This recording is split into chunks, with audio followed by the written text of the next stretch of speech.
प्यारे बच्चों, आप सभी का अभिवादन। इससे पूर्व कालांश में हमने मार्किव कालिदास की काव्य कला के विभिन्न जो पक्ष हैं, जिनके आधार पर किसी भी कवि महाकवि की काव्य कला पर हम चर्चा करते हैं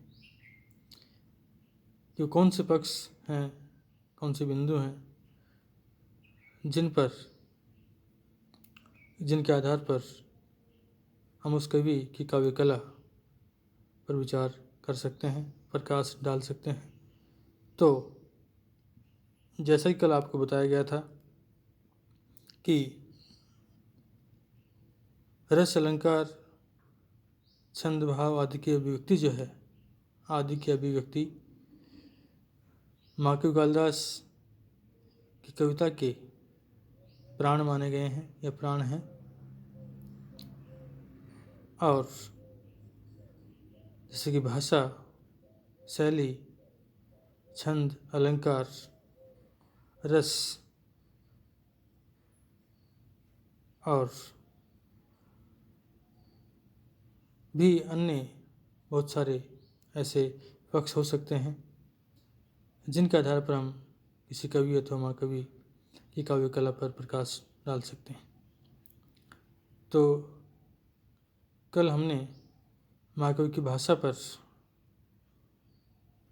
चर्चा की थी कि मार्किव कालिदास का भाषा पर पूर्ण अधिकार है और उनकी भाषा बड़ी सहज और सरल, साथ ही परिष्कृत, प्रांजल और प्रसाद गुण से परिपूर्ण है। इसके अनेक उदाहरण उनकी चाहे काव्य, महाकाव्य, खंड काव्य, गीति काव्य और चाहे उनकी नाट्य कृतियाँ हों, उनमें सभी में उनकी सहज और सरल भाषा के उदाहरण जो हैं पदे पदे, कदम कदम पर देखने को मिलते हैं, पढ़ने को मिलते हैं। आज हम उनकी जो शैली है मार्किव कालिदास की, उस शैली पर विचार करेंगे, उस पर प्रकाश डालेंगे। विश्व साहित्य में मार्किव कालिदास ने जो प्रतिष्ठा अर्जित की है, जैसे कि आपको बताया जा चुका है कि मार्किव कालिदास की जो गणना है वो भारत में नहीं है अपितु विश्व के श्रेष्ठ कवि में की जाती है। तो विश्व साहित्य में कालिदास ने जो प्रतिष्ठा अर्जित की है, प्राप्त की है, ग्रहण की है, निसंदेह उसका श्रेय उनकी शैली को ही जाता है। अतः उनकी शैली के आधार पर ही, उनकी शैली के दम पर ही उन्होंने विश्व के साहित्य में एक माननीय, या यूँ कहें कि जो उनके लिए योग्य जो प्रतिष्ठा थी, जिसके लिए वो योग्य माने जाते हैं, वो उन्होंने अर्जित की है और निसंदेह उसका श्रेय उनकी शैली को ही है। कैसा भी नीरस से नीरस कथानक क्यों न हो, अपनी कल्पना शक्ति और सृष्टि निपुणता से उसको सजीव व आकर्षक बनाने की कला में मार्किव कालिदास निपुण है। उन्होंने अपनी कृतियों की कथा वस्तु प्राचीन आख्यानों से लेकर उन्हें अपनी मनोरम कल्पना शक्ति द्वारा इस प्रकार सजाया है कि कथानक अत्यंत रमणीय बन गए हैं। अभिज्ञान शाकुंतलम नामक उनका जो नाटक है, जिसके आधार पर, जिसके दम पर वो विश्व प्रसिद्ध हुए, यह विश्व के श्रेष्ठ कवियों में उनकी गणना की जाने लगी। अभिज्ञान शाकुंतलम का जो कथानक महाभारत के शाकुंतल उपाख्यान से जो लिया गया है, वहाँ पर ये जो कथानक अत्यंत नीरस अवस्था में मिलता है, लेकिन कवि ने, महाकवि ने अपनी कल्पना शक्ति, अद्भुत कल्पना शक्ति के बल पर उसको इतना सरस बना दिया, नीरस कथानक को इतना सरस बना दिया कि एक बार पढ़ने के उपरांत बार बार पढ़ने को, उस नाटक को बार बार पढ़ने का मन करता है। कालिदास ने बदरी वृत्ति को अपनाया है। कालिदास इस शैली के श्रेष्ठ कलाकार माने गए हैं। मार्किव कालिदास ने अपने ग्रंथों में, अपनी रचनाओं में वैदर्भी शैली का प्रयोग किया है, वैदर्भी शैली को अपनाया है। और इस शैली के महाकवि कालिदास श्रेष्ठ कलाकार माने गए हैं। उनके बारे में कहा भी जाता है, कहा गया है कि वैदर्भी रीति संदर्भे कालिदासो विशिष्यते, अर्थात वैदर्भी रीति के संदर्भ में कालिदास विशिष्ट हैं या वैदर्भी शैली की विशिष्ट हैं। और वैदर्भी शैली की जो प्रमुख विशेषता है वह है प्रसाद गुण का होना, अर्थात वैदर्भी शैली जो है प्रसाद गुण से युक्त होती है। विभिन्न विद्वानों ने प्रसाद गुण का जो लक्षण है वो इस प्रकार किया है।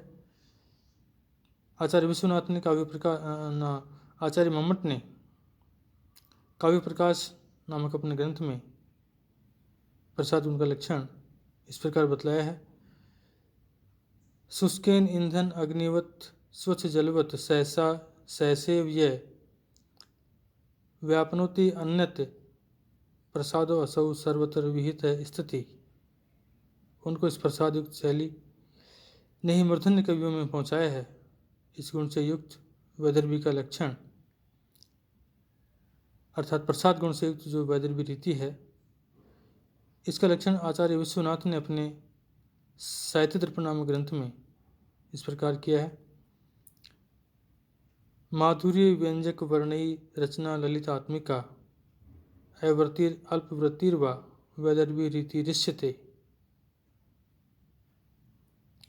कि मधुर शब्द, ललित पद विन्यास, समासों का पूर्णतः अभाव अथवा कम समास युक्त जो पद हैं उन कम से कम समास युक्त पदों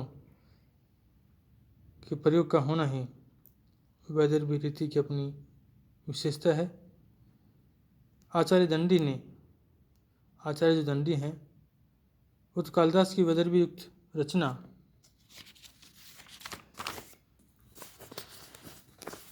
शैली से जो है इतने प्रभावित हुए कि उनकी मान्यता है कि वैदर्भी रीति की उद्भावना कालिदास ने ही की है। और कालिदास की जो शैली है उसकी सबसे प्रमुख विशेषता है व्यंजना शक्ति। कालिदास की जो वैदर्भी शैली है उसकी सबसे प्रमुख जो विशेषता है वह व्यंजना शक्ति।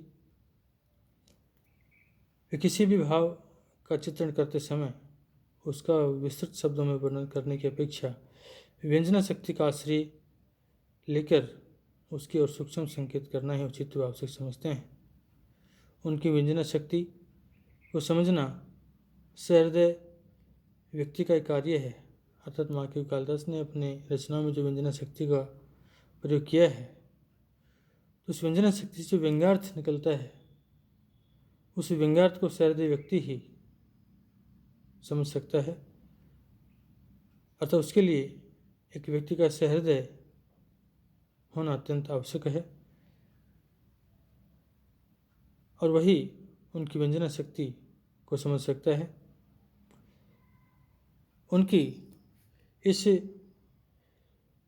विशेषता को डॉक्टर ए.वी. कीथ ने अपनी पुस्तक संस्कृत ड्रामा में लिखा है कि कालिदास की भाषा में व्यंजना गुण भी विद्यमान है, वह केवल स्पर्श मात्र से निर्देश करके संतुष्ट हो जाता है।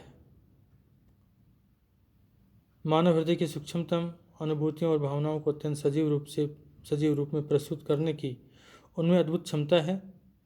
न रत्नम अन्विष्यति मृग्यते हितत अये लब्धम नेत्र निर्वागम न धर्म वृदेषु वय समीक्षते नीचैर्गच्छति उपरि च दशा चक्र नेमि कर्मेण आदि उक्तियों में व्यंजना का प्राधान्य है। आदि उक्तियों में व्यंजना शक्ति की प्रधानता है, उसका प्राधान्य है। उनके ग्रंथों में स्थान स्थान पर इस प्रकार का भाव गांभीर्य देखा जा सकता है।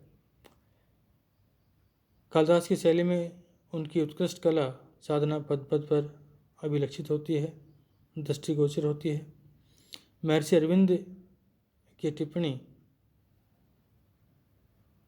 उनकी शैली के बारे में कितनी सटीक है, अथवा उन्होंने कितना सटीक कहा है कि कालिदास मूर्धन्य कलाकार हैं, अर्थात शिरोधारी कलाकार हैं। उनकी कृतियों में, उनकी जो कृतियाँ रचनाएं हैं, उन रचनाओं से, कृतियों से निर्गत होने वाली अथवा निकलने वाली ध्वनि वही ध्वनि है जो प्राक्तन साहित्य की सर्वोत्तम रचनाओं में मिलती है।